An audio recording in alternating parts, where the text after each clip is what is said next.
Virus free plants. आज हम पढ़ेंगे वायरस फ्री प्लांट्स और इसके अंदर कुछ सब टॉपिक्स। तो हम एक बार ब्रीफ रिवाइज करते हैं, क्या पढ़ेंगे हम। Virus free plants. अब वायरस फ्री प्लांट्स के अंदर हम क्या पढ़ेंगे, सबसे पहले हम पढ़ेंगे शूट मेरिस्टेम कल्चर,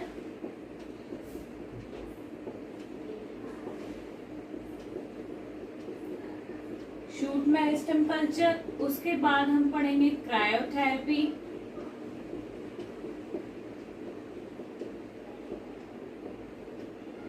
उसके बाद हम पढ़ेंगे कीमोथेरेपी,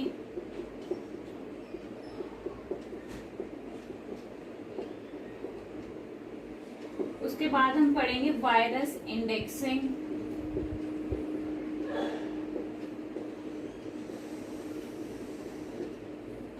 फिफ्थ हम पढ़ेंगे इसकी मेंटेनेंस कैसे होती है, maintenance of virus free stock.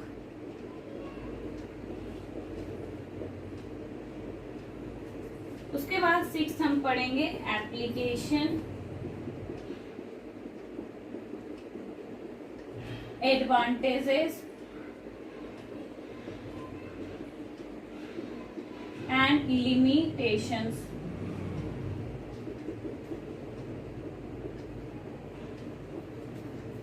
और इन सबको स्टार्ट करने से पहले एज यूजुअल हम एक ब्रीफ इंट्रोडक्शन स्टार्ट करेंगे।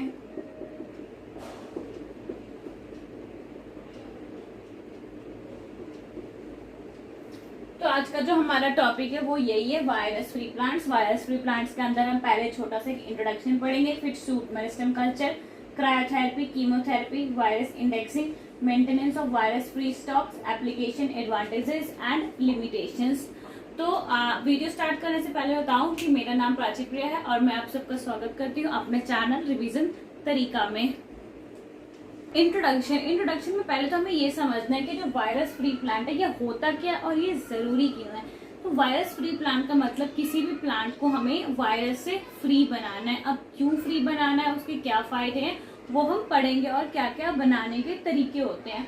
तो इंट्रोडक्शन में मैं ये बेसिकली इतना समझती हूँ कि अगर कोई एक क्रॉप प्लांट है, फॉर एग्जांपल ये एक क्रॉप प्लांट है, ये एक वायरस से इन्फेक्टेड नहीं होगा, वो एक से कई ज्यादा वायरस से इन्फेक्टेड होगा। मतलब ये ऐसा होता है नेचुरली कि अगर ये तो इन्फेक्टेड है तो ये किसी एक वायरस से नहीं बल्कि बहुत सारे वायरस से ये इन्फेक्टेड होगा। मैनी वायरस, ये बहुत सारे वायरस से क्रॉप प्लांट इन्फेक्टेड होगा। तो अगर तो ये क्रॉप प्लांट इन्फेक्टेड है तो जो इसके सब्सिक्वेंट जनरेशंस होंगे उनमें जो वायरस के चांसेस होंगे वो बहुत ही ज्यादा हाई होंगे, अगर तो वो एसेक्सुअल रिप्रोडक्शन से प्रोड्यूस होते हैं। इसकी जो सब्सिक्वेंट जनरेशन होगी,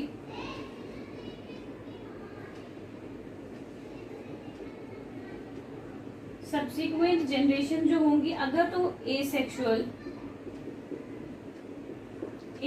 रिप्रोडक्शन से हुई है तो जो वायरस के चांसेस होंगे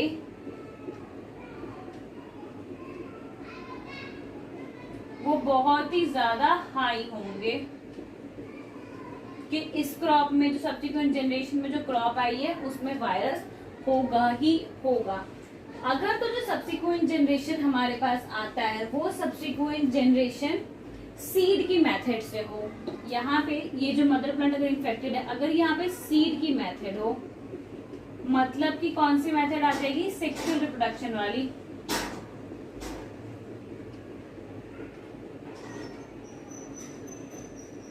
सेक्सुअल रिप्रोडक्शन वाली हमारे पास मेथड आएगी। तो इस केस में जो होता है वायरस बिल्कुल ही नहीं आ पाता है। वायरस के जो चांसेस होते हैं बहुत ही ज्यादा लो हो जाते हैं इसकी जो सब्सिक्वेंट जनरेशन में आएगा। तो ऐसा ये भी माना गया है कि अगर तो हमें एसेक्सुअल मेथड यूज करना है अपनी सब्सिक्वेंट जनरेशन के लिए तो हमें अपने मदर प्लांट को चेंज करना होगा। हर बारी अपने मदर प्लांट को मदर प्लांट को क्या करना होगा, चेंज करना होगा। अगर तो हम एसेक्सुअल रिप्रोडक्शन लेते हैं, अगर हम सेक्सुअल रिप्रोडक्शन मतलब सीड की मेथड से करते हैं तो उसमें हमें मदर प्लांट को उतना चेंज करने की जरूरत नहीं है। तो इससे हमें क्या पता चला, अगर तो कोई क्रॉप प्लांट वायरस से इन्फेक्टेड है तो ऑलमोस्ट एक नहीं कई सारे वायरस से इन्फेक्टेड हो सकता है। तो फिर अगर उसके सब्सिक्वेंट जनरेशन आएंगे तो वो वायरस से इन्फेक्टेड हो सकते हैं, अगर तो उसके मदर प्लांट को हम चेंज नहीं करते हैं। और दूसरी बात आती है कि अगर सीड मतलब सेक्सुअल मेथड यूज करते हैं उसके सब्सिक्वेंट जनरेशन के लिए, तो हमारे पास जो नया क्रॉप आएगा उसमें जो वायरस के चांसेस है वो बहुत ज्यादा ही कम होंगे। तो ये था हमारा इंट्रोडक्शन का पहला पार्ट। इसके बाद हम एक एग्जांपल ले सकते हैं। अगर एक स्ट्रॉबेरी प्लांट है, अगर वो 62 वायरस से अटैक्ड है, मतलब एक स्ट्रॉबेरी प्लांट है उस पर 62 अलग अलग वायरस ने इन्फेक्ट कर रखा है।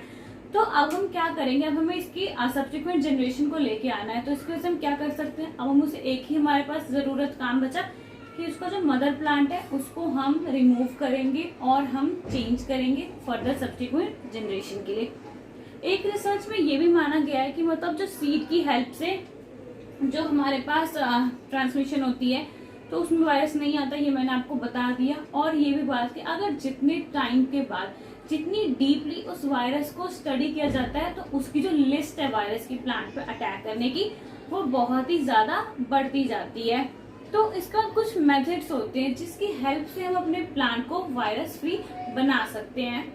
तो जब वायरस पे रिसर्च चल रही थी तो एक बात को पॉइंट आउट किया गया, मतलब जो शूट एपिकल मेरिस्टम होती है और उसके आजू बाजू में जो कुछ यंग टिश्यू से सराउंडिंग करके रखती है वो वायरस से बहुत कम इन्फेक्टेड या तो वहाँ पे बिल्कुल ही वायरस प्रेजेंट नहीं होता था।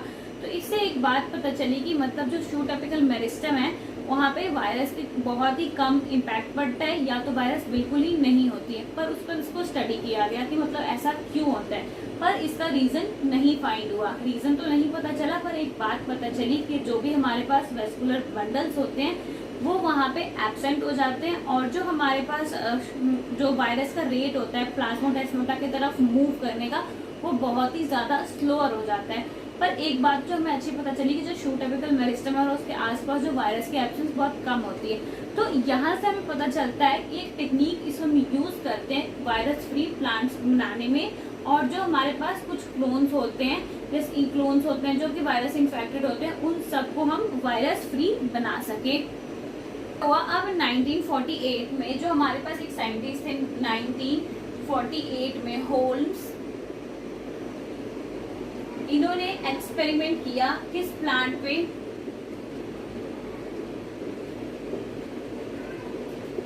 डालिया। इसमें क्या किया उन्होंने, इसमें क्या किया, इस प्लांट को उन्होंने वायरस इन्फेक्टेड मदर प्लांट से बहुत ही easily virus infected mother plant से इस प्लांट को उन्होंने रिकवर किया। रिकवर किस तरह से किया, bye shoot tip cutting.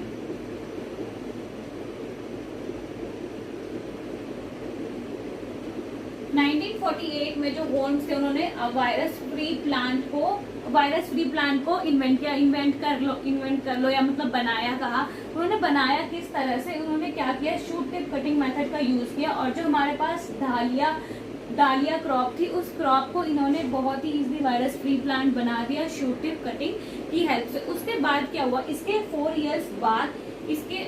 Years बाद मतलब कि 1952 में जो हमारे पास साइंटिस्ट मोरल एंड मार्टिन थे,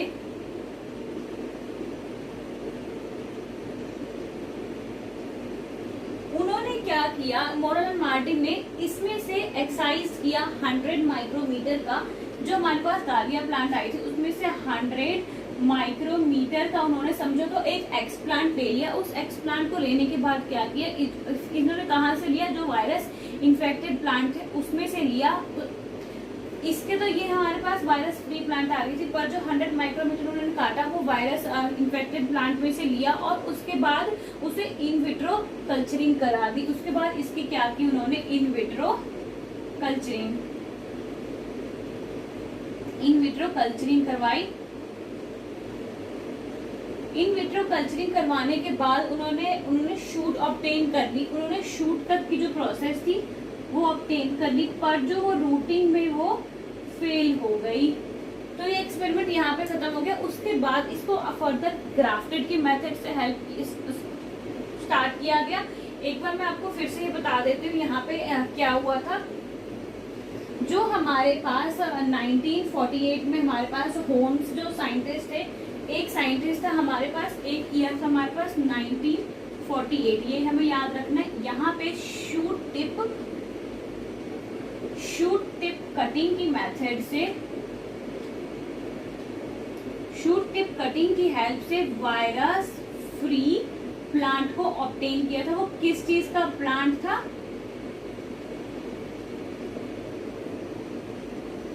ये डालिया का प्लांट था, जो कि इन्होंने, ये जो होल्म्स साइंटिस्ट थे उन्होंने ऑब्टेन किया था। उसके बाद क्या हुआ, इसके 4 साल बाद 1952 में हमारे पास मोरल एंड मार्टिन साइंटिस्ट थे। उन्होंने क्या किया, एक 100 माइक्रोमीटर का एक्सप्लांट लिया। एक्सप्लांट कहाँ से लिया? वायरस इन्फेक्टेड प्लांट से एक्सप्लांट ले लिया। उसके बाद इसकी इन विट्रो कल्चरिंग करवाई। इसको इन विट्रो कल्चरिंग करवाने के बाद उन्होंने शूट ऑब्टेन कर लिया, बट वो प्लांट रूटिंग में फेल हो गई। अब फेल होने के बाद क्या हुआ, इसकी ग्राफ्टिंग की मेथड से यूज की गई। इसके बाद फर्दर ग्राफ्टिंग में क्या होता है, जैसे कि हम समझे, ग्राफ्टिंग मतलब हमारा एक हैंड है, इसे अगर हम उस लैंग्वेज में समझे, अगर हमारी यहाँ की स्किन जल गई है तो हमारे बॉडी में से कहीं से वो स्किन निकालेंगे और यहाँ पे ट्रांसप्लांट कर देंगे। तो उसी मेथड से जो हमारी ग्राफ्टिंग की हेल्प से इसकी जो एक्सपेरिमेंट है वो फर्दर कंडक्ट हुई। क्या किया, इसे इन विट्रो ग्राफ्टिंग में इसे इन विट्रो ग्रो करवा दिया गया। इन विट्रो कल्चरिंग दी, फिर इसकी जो शूट होती है उसकी शूट नहीं कहती मैं यहाँ पे, रूट की जो ग्रोथ हो गई।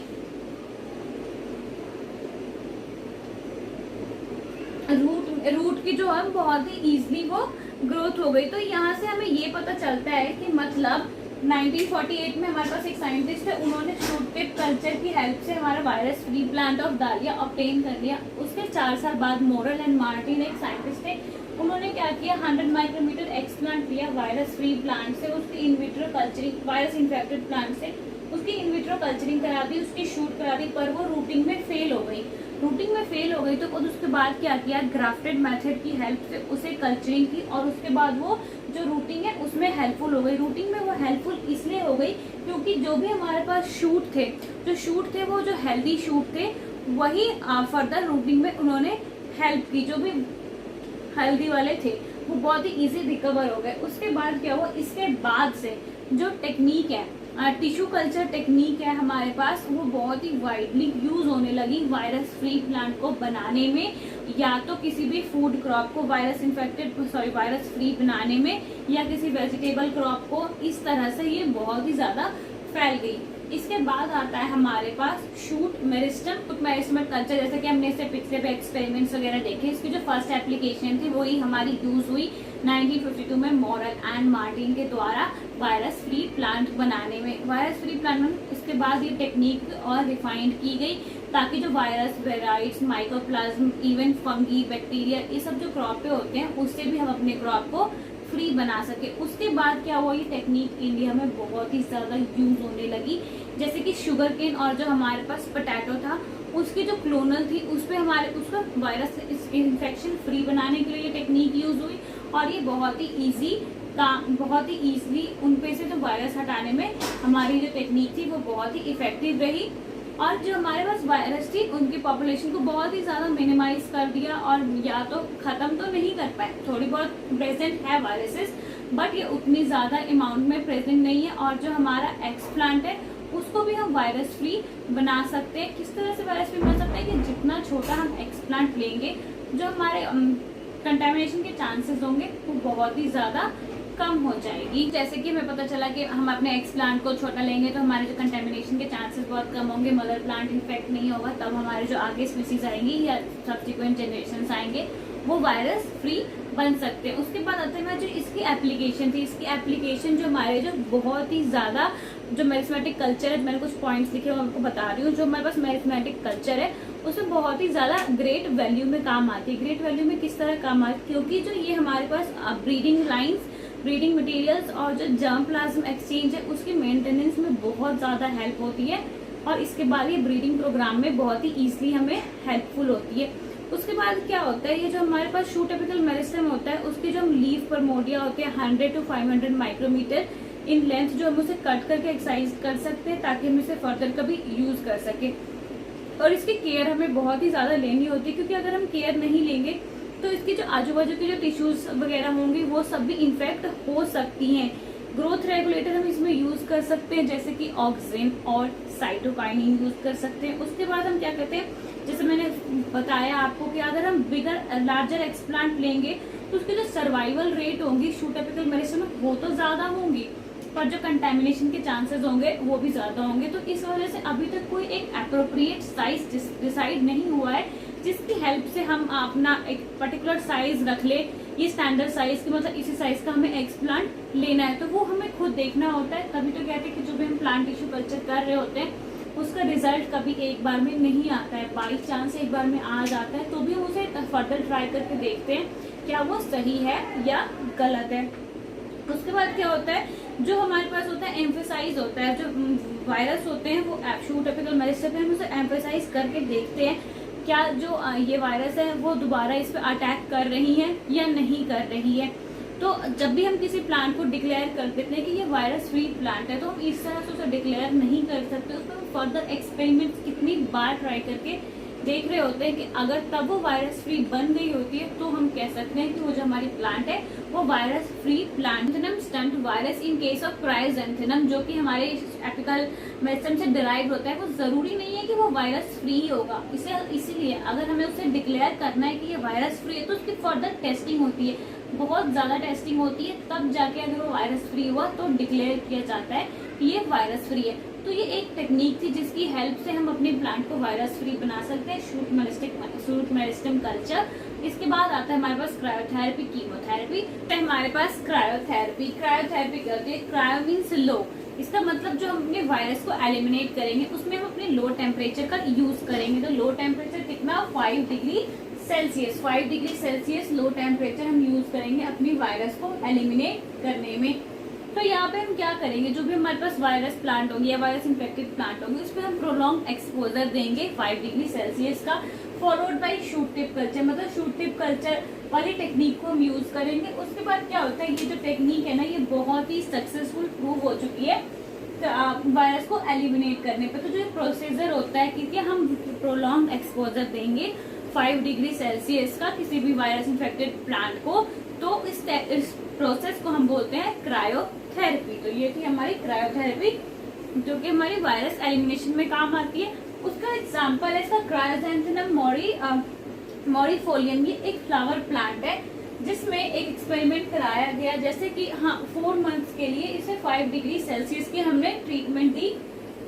उसके बाद 67% जो था वो CSV और 22% CCMV। ये क्या है, chrysanthemum stunt virus, chrysanthemum chlorotic mottle virus. मतलब ये क्या हुआ, ये जो चांसेस है कितने परसेंटेज मर गए, 67% जो रिडक्शन आई वो CSV वायरस में आई और 22% CCMV वायरस में आई। इसके बाद क्या हुआ, इसके 7 अगर ये 4 मंथ का हमने ड्यूरेशन एक्सपोजर दिया तो इतने रिडक्शन होती है। अगर तो हम इसे हम अपना 7.5 मंथ का एक्सपोजर देते हैं तो इसमें जो हमारे पास आती है ये हमारी और ज्यादा रिड्यूस हो जाती है, और जो इसकी भी रिडक्शन होती है वो बहुत ही ज्यादा कम हो जाती है, मतलब बहुत कम वायरस बनते हैं। मतलब जितना लंबा हम एक्सपोजर देंगे उतनी ही ज्यादा हमारे पास वायरस फ्री प्लांट ऑब्टेन होंगे। और ये भी माना गया है कि कोल्ड टेम्परेचर की ट्रीटमेंट, मतलब लो टेम्परेचर कोल्ड टेम्परेचर हुआ, इसकी ट्रीटमेंट देना हम अपने प्लांट को वो ज्यादा इफेक्टिव और सेफ है एज कम्पेयर टू हीट वाली ट्रीटमेंट। क्योंकि अगर हम हीट टेम्परेचर का हाई टेम्परेचर देते हैं तो प्लांट को डैमेज होने का जो खतरा है वो बहुत ज्यादा बढ़ जाता है। तो ये जो हमारी कोल्ड ट्रीटमेंट है, क्रायोथेरेपी, वो बहुत ही इफेक्टिव और बहुत ही यूजफुल मानी गई है अपने वायरस को हम एलिमिनेट करने वाले टेक्निक में। कीमोथेरेपी, कीमो मीन्स ही होता है हमारे पास केमिकल। अब हम क्या करेंगे, यहाँ पे केमिकल की ट्रीटमेंट देंगे। जो भी हमारे पास वायरस इन्फेक्टेड प्लांट है उसे हम अपनी केमिकल की ट्रीटमेंट देंगे। तो केमिकल जैसे यहाँ पे विरेजोल, इसे हम रेबिवेरिन भी बोलते हैं, या तो इस केमिकल्स के अलावा साइक्लोहेक्सानामाइड, एक्टिनोमाइसिन डी, ये सब जो केमिकल होते हैं वो क्या करते हैं, जो वायरस की मल्टीप्लिकेशन होती है उसके साथ जाके इंटरफेयर कर जाते हैं, और जो वायरस की मल्टीप्लिकेशन ही नहीं होगी तो आगे कैसे फैलेगा, ये उसकी मल्टीप्लिकेशन को ही इनहिबिट कर देते हैं। और जो ये होता है, ये हमारा इन सारे केमिकल्स, इसको हम कहाँ पे अपने कल्चर मीडियम में ऐड कर देते हैं। कल्चर मीडियम में ऐड कर देते हैं तो क्या होता है, क्यों ऐड करते हैं, क्योंकि जो हमारे पास शूट बने वो शूट वायरस फ्री बने, शूट वायरस फ्री बने। इस तरह से अगर जो शूट बनेगी तो उसके बाद जो हमारी रूटिंग होगी वो बहुत ही बिना ही वायरस की होगी। तो इस प्रोसेस को हम बोलते हैं कीमोथेरेपी। कीमोथेरेपी में बेसिकली हमने क्या किया, केमिकल का यूज किया। केमिकल को यूज, कैसे केमिकल्स को यूज किया, जो कि हमारे वायरस की मल्टीप्लिकेशन के साथ इंटरफेयर होगी और वो उसकी जो शूटिंग प्रोवाइड करेगी वो वायरस फ्री होगी। उसके बाद जो रूटिंग होगी वो बिल्कुल ही हमारी वायरस फ्री प्लांट ऑब्टेन हो जाएंगे उससे। तो इसके हम कुछ एग्जांपल्स देख लेते हैं। एग्जांपल्स है ये मैंने लिखे हैं यहाँ पे।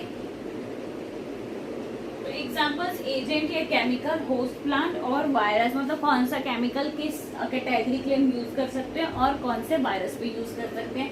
तो ये जो मैंने रिबेवेरिन बताया, जो कि हमारा विरेजोल था, वो हमारा होस्ट प्लांट एप्पल, ब्रिंजल और पोटैटो पे वर्क करता है।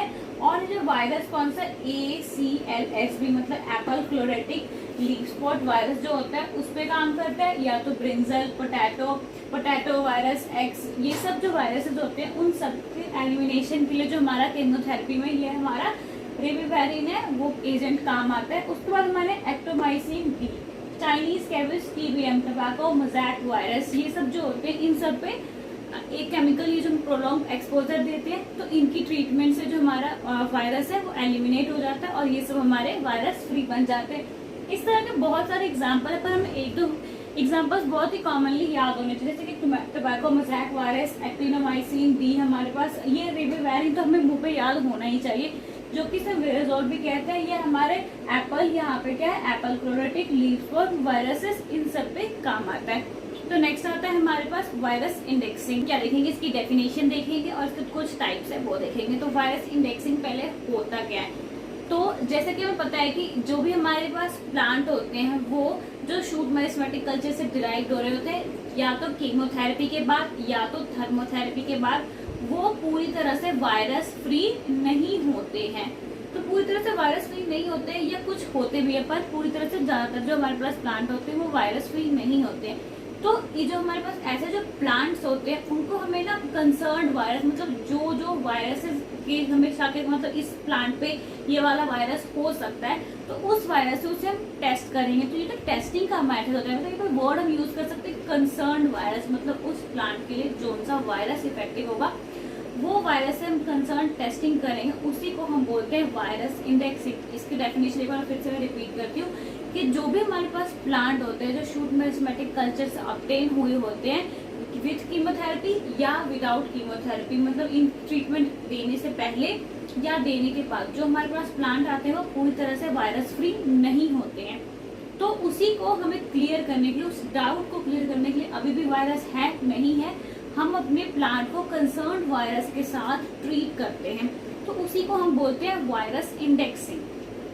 सबसे इजीएस्ट मेथड जो होता है हमारे पास वायरस इंडेक्सिंग करने का होता है हमारे पास स्कोर देना। स्कोर देने के बाद हम क्या करते हैं, एक सेंसिटिव टेस्ट करते हैं, उसके बाद क्या करते हैं, हम सेरोलॉजिकल मेथड करते हैं। तो बेसिकली हम यहाँ पे कह सकते हैं वायरस इंडेक्सिंग करने का हमारे पास थ्री मेथड होता है जिसकी हेल्प से हम वायरस इंडेक्सिंग कर सकते हैं। तो पहला जो हमारे पास मेथड आता है वो स्कोर आता है, सिंपली हम इसे स्कोर मेथड भी कह सकते हैं।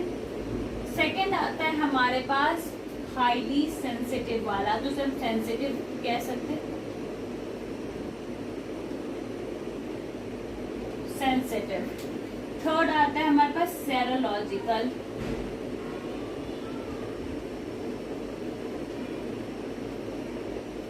अब इन तीनों मेथड की बेस से जो हमारा वायरस इंडेक्सिंग है उसे हम कर सकते हैं। तो स्कोर वाले में क्या होता है? स्कोर वाले में बेसिकली हम क्या करते हैं, हम एक सिम्टम्स को पता करते हैं। जैसे कि हमें पता है कि हमें किस वायरस से करना है, तो इस कंसर्न वायरस का मतलब है कि हमें उस वायरस का सब कुछ पता है। तो उस वायरस के सिम्टम्स को हम देखेंगे और अपने टेस्ट प्लांट को लगाएंगे। अगर कुछ प्लांट, जैसे कि हमने यहाँ पे 5 प्लांट्स ले लिए, 1 2 3 4 5 प्लांट्स हमने सिलेक्ट कर लिए, हमारे पास प्लांट है। इसमें से जो हम जिसमें सिम्टम्स आएंगे, जिसमें सिम्टम्स आ रहे हैं उसे हम पॉजिटिव स्कोर देंगे, जिसमें सिम्टम्स नहीं आ रहे उसको हम नॉर्मली नेगेटिव स्कोर देंगे। तो इसकी हेल्प से जो हम अपने वायरस इंडेक्सिंग में किस प्लांट में कितने वायरस है नहीं है उसे हम फाइंड आउट कर सकते हैं। सिंपली हम स्कोर की हेल्प से कर सकते हैं। सेंसिटिव वाले में क्या होता है, इसके बाद हम कुछ मूव करेंगे अपने सेंसिटिव की तरफ। सेंसिटिव में हम जैसे कि हम यहाँ पे प्लांट ले लिया हमने, यहाँ पे अलग अलग प्लांट्स ले लिए। अब इन प्लांट का क्या हुआ, इन्हें हम हाईली सेंसिटिव, मतलब वायरस किस चीज से बहुत सेंसिटिव है उस चीज में हम इसे डाल देंगे। तो कुछ जो सेंसिटिव होंगे, अगर तो सेंसिटिव होंगे या तो वो मर जाएंगे या वो सरवाइव कर जाएंगे, डेथ हो जाएगी और सरवाइव कर जाएंगे। जो उस वायरस से सेंसिटिव होंगे, मतलब जिसमें वो वायरस प्रेजेंट होगा, वो केमिकल डालने के बाद अगर वो प्लांट की डेथ हो जाती है मतलब उसमें वो वायरस प्रेजेंट था। अगर तो उसमें कोई वायरस नहीं है तो उस केमिकल से उसे कोई भी अफेक्ट नहीं होगा। उसके बाद आता है थर्ड हमारे पास सेरोलॉजिकल मेथड। इसमें हम क्या करते हैं, एंटीबॉडी डिटेक्शन करते हैं। एंटीबॉडी डिटेक्शन में सबसे पहले हम जो ले सकते हैं वो हम एलाइजा ले सकते हैं। इसके बाद आता है हमारे पास एक virus index, virus bio acid test. ये बायो एसिड टेस्ट सबको हम बाद में देखेंगे। पहले सेरोलॉजिकल मेथड में जैसे हम एलाइजा वगैरह टेक्निक का यूज करते हैं, तो हम पहले एंटीबॉडी वाली माइक्रोटाइटर प्लेट जैसे हम यूज करते हैं 96 वेल माइक्रोटाइटर प्लेट। जो हम माइक्रोटाइटर प्लेट यूज करते हैं उसमें हम अपनी जो होती है एंटीबॉडीज को पहले से डाल के रखते हैं ताकि जो हमारे बाद में एंटीजन और एंटीबॉडी की बॉन्डिंग हो जाए और जिसमें हमारे टेस्ट हो उसके जो रिजल्ट हो वो पॉजिटिव आ जाए। तो ये 3 मेथड होते हैं जिसकी हेल्प से हम अपनी वायरस इंडेक्सिंग कर सकते हैं, स्कोर, सेंसिटिव या सेरोलॉजिकल। ये डिफरेंट बुक्स में अगर आप देखोगे, डिफरेंट नेट्स पे देखोगे तो ये टेक्निक्स के नेम थोड़े चेंज हो सकते हैं। यहाँ पे जो हम इसे सेंसिटिव की जगह हम इसे ये भी कह सकते हैं, मतलब इंडिकेटर, मतलब इंडिकेटर की तरह काम करता है। इंडिकेटर टेस्ट भी कह सकते हैं कि किसकी तरफ इंडिकेट करता है, किसकी तरफ नहीं करता है। सेरोलॉजिकल टेस्ट में बायो एसिड टेस्ट भी लिख सकते हैं कहीं पे इसे। तो इस तरह से थोड़ा आपको नेम चेंज करेंगे, पर जो इसका मेन मोटिव था वो यही है, maintenance of virus free plant. अब हमने वायरस फ्री प्लांट तो बना लिया पर उसे मेंटेन भी तो करना है। क्या पता अगर हम फिर से वायरस वाली जगह पे रख दे तो उस प्लांट में फिर से वायरस ना आ जाए। तो उसके लिए मैंने कुछ पॉइंट्स लिखे आपको बताने के लिए। मतलब यहाँ पे प्लांटेड इन स्टरलाइज्ड सॉइल, जो वायरस फ्री प्लांट आ गया उसे हम स्टरलाइज्ड सॉइल में ही प्लांट करेंगे और उसको हम मेंटेन करके रखेंगे इंसेक्ट फ्री ग्लासेस में या तो केज में। इंसेक्ट फ्री ग्लासेस मतलब जिस वहां पे इंसेक्ट्स ना आए ताकि उसमें इंसेक्टिसाइड पेस्टिसाइड का हमें यूज करने की जरूरत ना पड़े। उसके बाद हमें, क्योंकि ये जो प्लांट वायरस फ्री प्लांट हमने बनाया है, जो उसकी पेरेंट जनरेशन है वो वायरस से इन्फेक्टेड हुई होती है, तो इसलिए हमें उसे जो प्रोटेक्ट करना बहुत ही जरूरी है और मेंटेन करना कि ताकि उसमें दोबारा से कोई भी वायरस के सिम्टम्स ना दिखाई दे। तो यहाँ पे मैंने यही लिखा है, पेरेंट वेराइटी और वायरस इन्फेक्टेड प्लांट। यहाँ पे VIP का मतलब है वायरस इन्फेक्टेड प्लांट। इसका season for large scale multiplication, मतलब जब हमें लार्ज स्केल कल्चर पे वायरस फ्री प्लांट को यूज करना होगा तो उसे एक सीजन, पर्टिकुलर सीजन में डिसाइड करेंगे कि ताकि वायरस के जो चांसेस हो उसे अटैक करने के वो बहुत ही ज्यादा कम हो। उसके बाद इन विट्रो, अब ये सब तो हमने एक ऐसे टेक्निक देख लिया। अब हम बेस्ट टेक्निक क्या है हमें जो अपने वायरस फ्री प्लांट को हमें प्रोटेक्ट करना है। तो बेस्ट टेक्निक यही है जो इन विट्रो हम मेंटेन करके रखेंगे, वो जो है हमारी बेस्ट टेक्निक है अपने वायरस फ्री प्लांट को मेंटेन करने की। उसके बाद आता है उसकी चेकिंग करेंगे। चेकिंग हम इसलिए करेंगे क्योंकि ड्यूरिंग इन विट्रो जब हम उसे रखेंगे उस प्लांट को इन विट्रो फेज में, तो उसमें कोई भी साइकोलॉजिकल चेंज, फिजिकल चेंज नहीं आना चाहिए, उसकी कुछ भी चेंजेस नहीं होने चाहिए, तो हम उसकी रीचेकिंग करेंगे।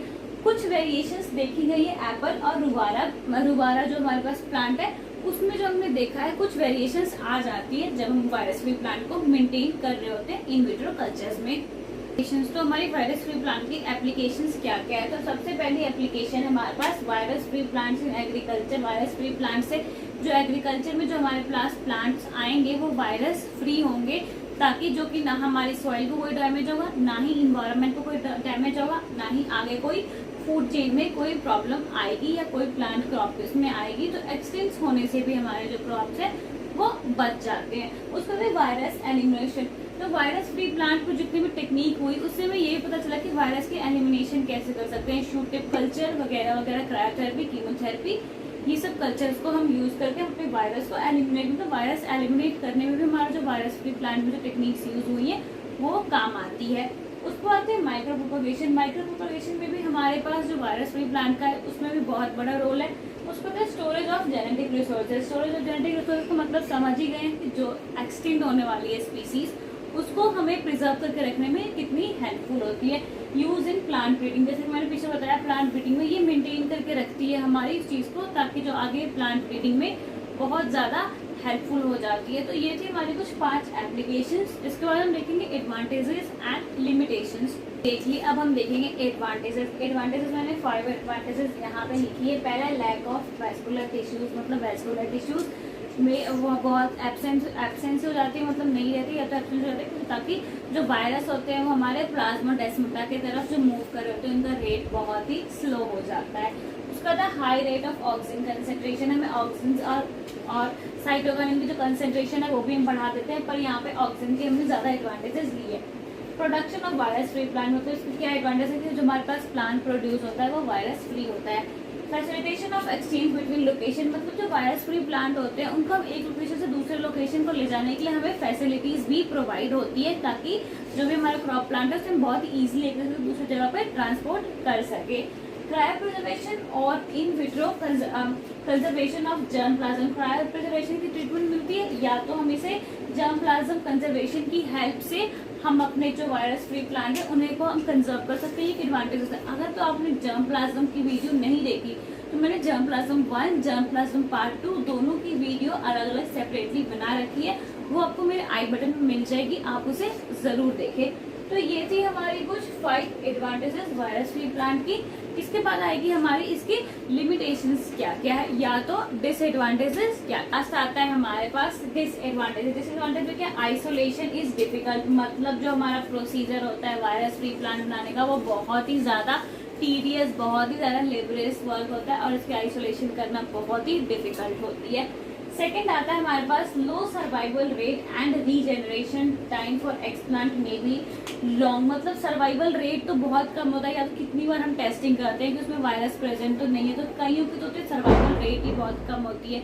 अगर तो होती है जो एक्सप्लांट, उनकी जो रीजेनरेशन की जो टाइमिंग होती है वो मे बी 8 मंथ लग जाते हैं, मतलब बहुत ही ज़्यादा टाइम कंज्यूमिंग प्रोसेस है। ये इसकी थी सेकेंड डिसएडवांटेज। थर्ड आती है हमारे पास removal of explant causes a setback in the growth of mother plant, मतलब जो हमारे पास इसका मतलब ये कह रहा है कि जो हम रिमूव करते हैं एक्सप्लांट को, वो क्या करता है कि हमें जो मदर प्लांट के लिए जो सेटबैक, मतलब सेटअप जो तैयार करना होता है मदर प्लांट के लिए, वो हमारे पास बहुत ही ज्यादा बड़ा काम हो जाता है। मतलब removal of explant causes a setback in the growth of mother plant, मतलब एक्सप्लांट को अगर हम रिमूव करते हैं तो हमें मदर प्लांट का जो सेटअप है वो हमें फिर से सब कुछ अरेंज करना पड़ता है। तो ये थी कुछ डिसएडवांटेजेस हमारी वायरस फ्री प्लांट की।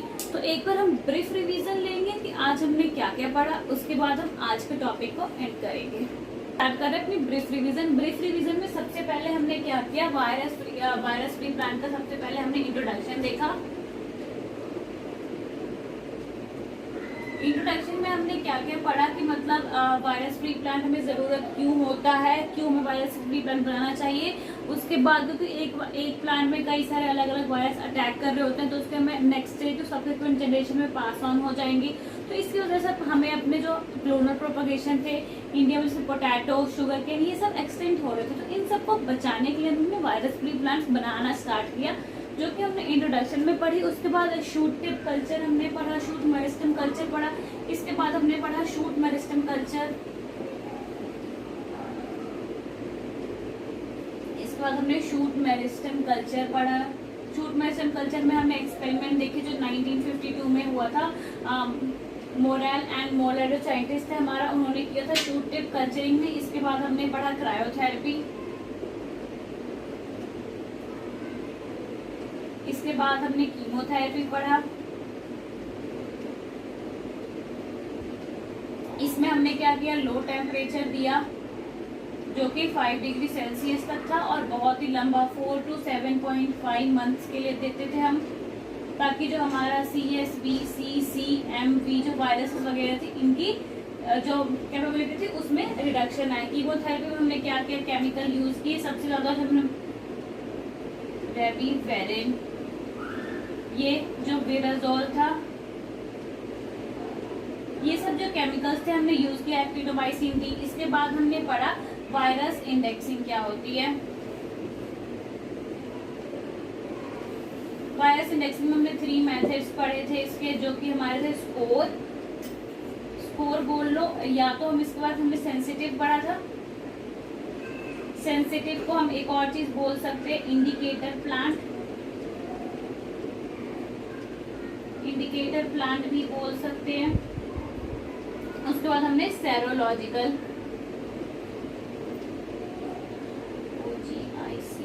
सेरोलॉजिकल मेथड ये हमने पढ़ा वायरस इंडेक्सिंग में। वायरस इंडेक्सिंग के बाद हमने पढ़ा इसकी हम मेंटेनेंस कैसे करेंगे। इसकी मेंटेनेंस करनी है। इसकी मेंटेनेंस करने के लिए हमने स्टरलाइज सॉइल वगैरह लिए, केज लिया, उन सब में इनकी मेंटेनेंस करनी। उसके बाद इसकी एप्लीकेशन कहाँ कहाँ पे है, इसकी कुछ एप्लीकेशंस डिस्कस की। उसके बाद हमने इसकी कुछ एडवांटेजेस डिस्कस की।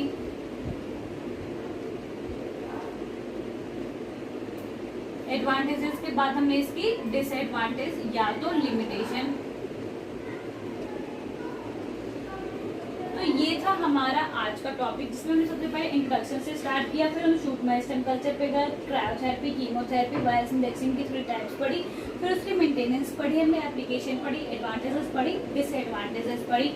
तो आज का जो हमारा एक वायरस फ्री प्लांट एक टॉपिक था वो फुल फ्लैश टॉपिक मैंने एक ही वीडियो लेक्चर में कंप्लीट कर दिया है। अगर तो आपको मेरी वीडियो अच्छी लगी है तो प्लीज इसे लाइक करिए और इसे शेयर भी करिए जिन्हें ये टॉपिक अच्छे से क्लियर नहीं है, ताकि क्लियर हो जाए। और अगर आपको मेरे चैनल पे ऐसी वीडियो चाहिए तो प्लीज मेरे चैनल को सब्सक्राइब करके बेल आइकन को जरूर ऑन करें, ताकि मेरी ऐसी वीडियोस आप तक बिल्कुल सही टाइम पे पहुंच सके। तो तब तक के लिए thank you, tata, bye bye.